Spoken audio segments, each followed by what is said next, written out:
Bismillahirrahmanirrahim. Assalamu alaikum, my dear friends and my students, and good morning. Uh,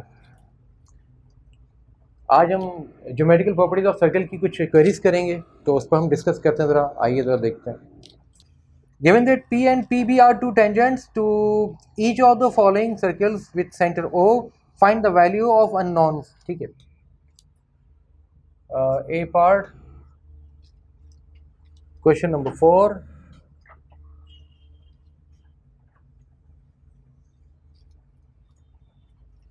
Circle, tangent, center of the circle, radius and 9, B centimeter, B, P, A 14 centimeter, A 49 degree. हाँ जी, तो हम इसको complete कर लेते हैं. देखो क्या करना है. Now we have some unknown values over here in question number 4 part A. One is A, that is angle, and one is B, P is a side. ठीक है. According to the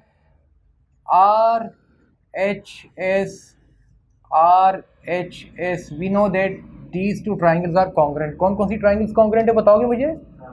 triangle O, B and P, ये दोनों congruent बन जाती हैं, है ना. इसको मैं यहाँ से मिटा दूँ तो यहाँ लिख देता हूँ, फिर ज़्यादा अच्छा है. एंड ओ, ए, पी, ये दोनों कॉन्ग्रुएंट है. ऐसा ही है. तो अब क्या करें भाई. इसके लिए हम कह सकते हैं कि A equals to 49 degree because of this kite बन रही है ना पूरी. And BP must be equal to 14 centimetre, क्योंकि दूसरी ट्राइंगल से ही मैच कर ली. कॉपी कर ले, मैं एक डायग्राम बना देता हूँ इसकी, क्वेश्चन नंबर 5 की.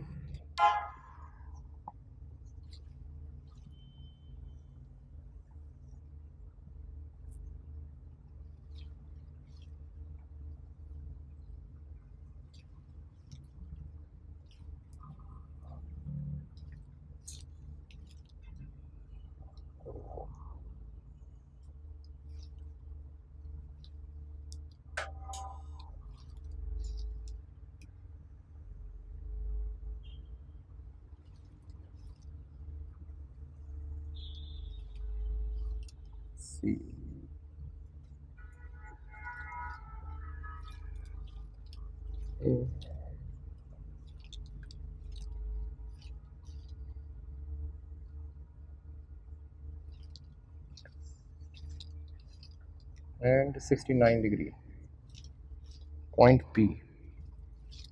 In the figure, PAT is a tangent to the circle O, and AC at A and C is at AC is a point on the circle such that TBC is a straight line. वो भी लिखा हुआ है कितना है, और angle उसका दिया हुआ है ACB is 44 degree. Given that angle OBA is 46 degree and PAC is 69 degree, find BAT. Part number 1 यहाँ पर लिख देता हूँ मैं. एंगल BAT निकालना है, and then second part is PTC, ये भी एंगल निकालना है. अच्छा, एंगल को ये भी लिख सकते हैं जैसे मैंने बनाया, ऐसे भी बन सकता है, ऐसे भी लिख सकते हैं इसको. ठीक है. PTC and BAT. सो देखते हैं जनाब, BAT है कहाँ. BAT, ये वाला एंगल. ठीक है जी. तो कितना बन जाना चाहिए एंगल हमारे पास? क्या करें? 180 माइनस एक कोऑर्डिनेट में भूल गया आखिर का क्या लिखा हुआ है ये इसमें. यस, ये भूल गया एक, मैं इसको भी डाल दूँ ज़रा. टी, यस, ये टी रह गया था.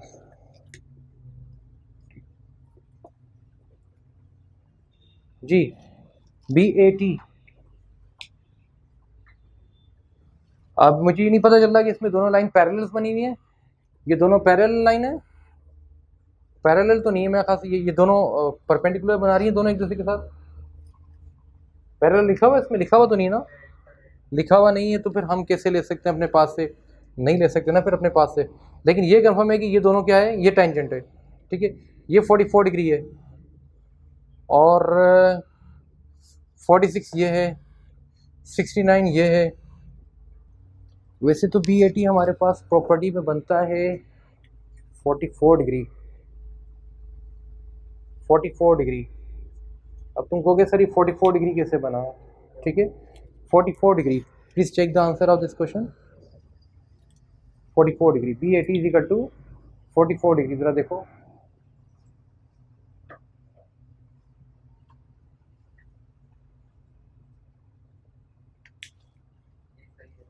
यस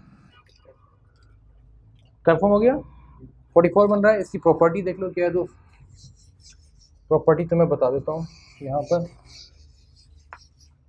ये कहलाता है ऑल्टरनेट सेगमेंट थ्योरम, ठीक है। इसमें होता है कि आपके पास एक सर्कल है, इसमें एक ट्राइंगल है, ठीक है।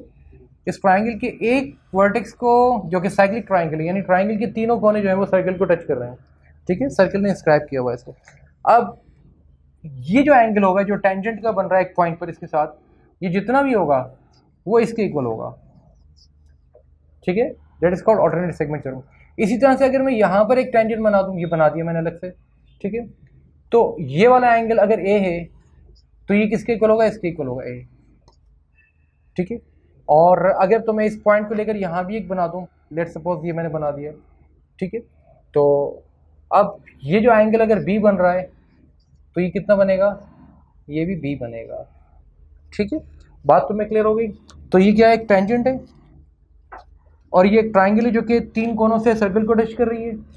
तो इस टेंजेंट के साथ ट्राइंगल की एक साइड का जो एंगल बन रहा है, इसके अपोजिट साइड पे जो जा रहा है ऑल्टरनेट एंगल कहलाएगा, वो इसका 44 इक्वल हो जाएगा, ठीक है।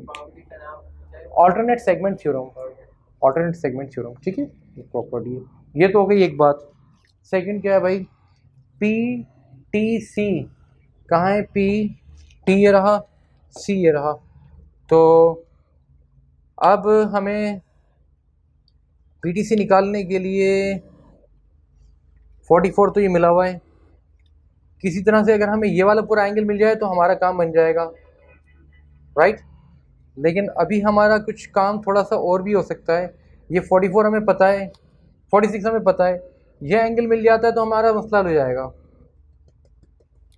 ये वाला एंगल। तो इसके लिए हम क्या कर लें भाई, 69 तो ये रखा हुआ तुम्हारे पास, 69 को 180 में से 69 को इसने पूछा है PTC, PTC ये 69 आपके पास है। ये एंगल कितना होगा, ये वाला, ये वाला यहाँ से यहाँ तक का, बताओ कितना आ रहा है।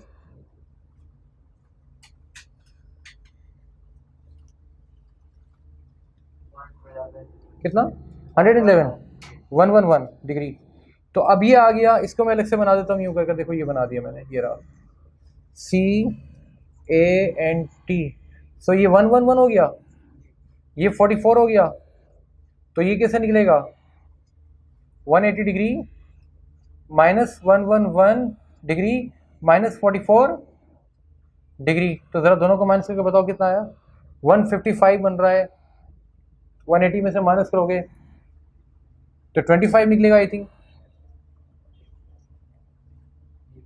25 degree. So PTC equals to 25 degree. Check कर लो इसके आंसर को भाई, 25 डिग्री। 13B में आपने कहा क्वेश्चन नंबर 6, मैं इसको ज़रा थोड़ा सा चेंज कर देता हूँ डायग्राम, ताकि थोड़ी सी कन्फ्यूजन कुछ कम हो जाए तुम्हारी। तो मैंने इसको यहाँ और बल्कि पीछे ले लेता हूँ, थोड़ा सा यहाँ रख लेता हूँ, ओ ले लिया इस जगह पर, और ये ले गया मैं यहाँ पर, और इसको मैंने शेड कर दिया जैसे हुआ है, दैट इज मैंने कह दिया ए सी ओ, एंड जो कंपोनेंट बन रहे हैं मैक्सिमम लेंथ का ये बन गया आपका 18 सेंटीमीटर, और ये बन गया बी पॉइंट पर बन गया आपका 12 सेंटीमीटर। और कहता है find the radius number 1, R equals to what, ये पूछा है पहला part, what is the value of R. ठीक है जी, सो आर निकालते हैं। मैंने डायग्राम को थोड़ा सा ओरिएंटेशन चेंज की थी, ओरिएंटेशन, ताकि आसानी से तुम्हें यहाँ निकले। So can we consider this length as R, इसको आर ले सकते हैं, इसको भी ले सकते होंगे फिर तो मेरे ख्याल से, है ना। सो यूँ कर सकते हैं इसको, देखो ज़रा, 18 square is equal to R square plus, नहीं 18 तो वो 12 प्लस आर हो जाएगा ना, तो 12 प्लस आर कहते हैं इसको,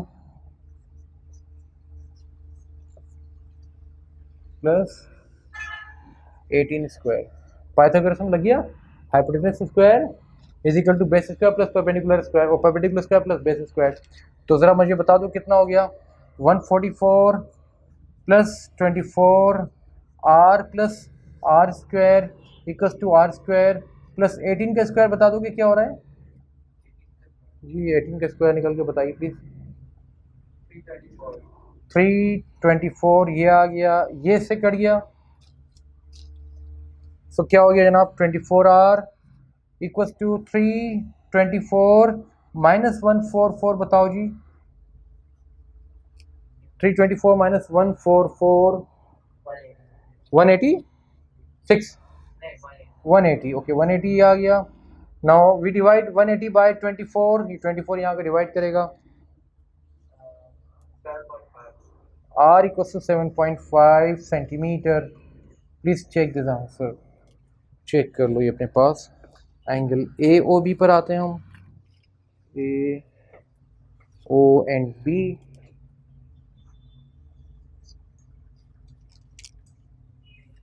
ओके अब मैं एंगल ए ओ बी निकाल रहा हूँ। Let suppose angle A O B is theta, अपने पास ही थीटा कर दिया, तो मैं इसको कर सकता हूँ अब क्या, कि मुझे पता है कि रेडियस हमारे पास 7.5 आ गया है, तो tangent of theta equals to perpendicular over base, and base is 7.5, अब तो 7.5 हो गई ना, then theta equals to tan inverse of 18 over 7.5, बताओ क्या आ गया, tan inverse of 18 over 7.5, check करो 67.4 degree. Okay now third part क्या कहते हैं भाई, वो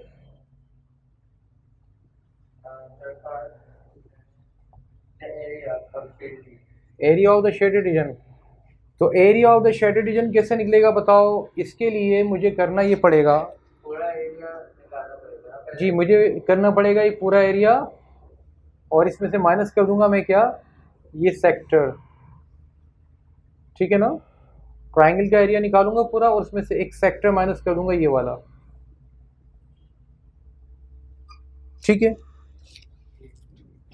ट्राइंगल में से, तो ट्राइंगल कितना आ गया, ट्राइंगल का एरिया आ जाएगा 1/2 इंटू 18 इंटू 7.5, तो पूरा ओ ए सी का एरिया आ जाएगा, ठीक है, माइनस 1/2, अब मुझे एंगल चाहिए तो मैं इस एंगल को कंसीडर करूंगा, बल्कि 67.4 over 360 degree multiply by pi, and R is 7.5, ये कर दूंगा 67.4 over 360 multiply by pi R square. तो ज़रा जल्दी से निकाल के बताओ क्या आ रहा है, टोटल 34.4 सेंटीमीटर स्क्वायर। दीजिए जनाब, आपके ये सारे के सारे राउंडिंग टास्क अल्हम्दुलिल्लाह आज हमने कंप्लीट कर लिए। होपफुली के now you will be able, you are able to solve question at home इंशाल्लाह। ओके, टास्क हो गया आपका, ठीक है डियर स्टूडेंट्स, आज की क्लास हम ओवर करते हैं, क्योंकि हमारे पास आज क्वेरीज थी कुछ बच्चों की, हमने उनको डिस्कस किया और उनको सॉल्व किया। ज़ाहिर है कि क्लास चल रही होती है तो उसमें कहीं हम आपको नज़र आ रहे होते हैं, कहीं काम आगे हो रहा होता है, कहीं रुका हुआ होता है। सो आप अपने काम की चीज़ से निकाल सकते हैं, और अपने कमेंट ज़रूर भेजिए, और अगर आपकी कोई क्वेरीज हैं तो आप भी भेज सकते हैं, हम कोशिश करेंगे कि उनको भी हम फॉलो करके सॉल्व कर दें। अस्सलाम वालेकुम।